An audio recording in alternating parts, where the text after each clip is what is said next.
Казахстан улсын ерөнхийлөгч Такаевын урилгаар Монгол улсын ерөнхийлөгч Ухнагийн хүрэлцэх Казахстан улсад аль биесийн айлчлалаа үргэлжлүүлж байгаа. За хоёр ерөнхийлөгч хамтын хэлэлцээр үргэлжлүүлж байна. За энэ хэлэлцээрийн үр дүнд засгийн газар болон байгууллага хоорондын санамж жижигт гарын үсэх зурах ёслолын ажиллагаа яг одоо болох гэж байна. Энэ удаагийн хамтын хэлэлцээний хүрээнд хэд хэдэн асуудлыг шийдэж байгаа юм байна. Манай улс Казахстан улстай нийт худалдааны эргэлтийг 500 сая $5 хүргэе. Казахстан улсаас нефть бүтээгдэхүүнийг жилдээ 1 сая тонн хүртэл импортлъя. Казахстан улсын консулын газрыг Монгол улсад байгуулъя. Хамтарсан хөрөнгө оруулалт бүхий томоохон хөнгөн аж үйлдвэрийн үйлдвэрийг барья гэдэг ийм чиглэлүүдэд хамтын ажиллагааг үргэлжлүүлэн тэлж за үүнийгээ санамж жижиг зуран баталгаажуулах гэж байна. За энэ удаагийн хоёр төв банкны хооронд байгуулж байгаа санамж жижиг бол хамтын ажиллагааны төвшинг дээшлүүлж дараагийн төвшөнд гарах энэ анх удаа байгуулагдаж байгаа. Зөв ер нь хоёр орны хооронд бол худалдаа нэг 150 сая $100 гадаад худалдааны эргэлттэй байна. Энийг бол нэг 500 сая $5 хүргэх юм зорилттой байгаа. За энд бол санхүүгийн байгууллагууд, банкуудын болоо төв банкуудын дэмжлэг бол их чухал. Хоёр орны хоорондын компаниудын хооронд төлбөр тооцооны асуудал байна. Дээр нь нэмээд санхүүжилтийн асуудал байна. За хөрөнгө оруулалтын асуудал байна. Тэгээ энэ бүхэнд бол хоёр банкны хамтын ажиллагаа бол их дэмжлэг үзүүлэх юм учиртай. За Казах Монгол хоёрын хооронд олон ижил төстэй хуучин одоо түүхтэй холбоотой зүйлс байна. За Казахстаны энэ газар нутаг дээрээс түүний өмнөх одоо сакууд, скипүүд.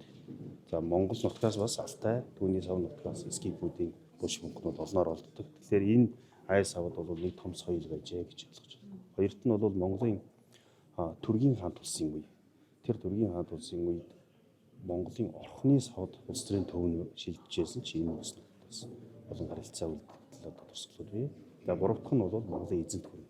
Монголын эзэнт гүрний одоо хамгийн гол талбар ялангуяа Казахстаны энэ бидний байгаа нутаг бол хаадын зүчийн одоо намарчны адууны нутаг чиглэлтэй байсан. Ингээд 15-6 дугаар зууны үед бол олон Чингис Алтан ордны угсааны улсууд одоо энэ бүс нутагт байсан.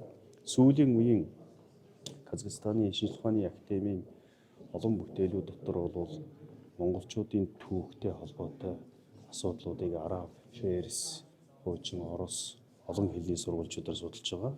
Бас нэг сонирхолтой зүйл нь 17 дугаар зууны 1660-аад онд одоо байгуулагдсан хошуудын Авлай хааны хийд энэ Казахстаны зүүн Казахстаны нутагт байдаг. За энэ хийдийг бол сая 2015-6 оны үед жаг мартсан. За энэ Авлай хийдээс одоо Ганжуур судрын хамгийн анхны гар бичмэл их олдсон. Одоо Оросын холбооны улсын Санкт-Петербург хотод хадгалагдаж байгаа.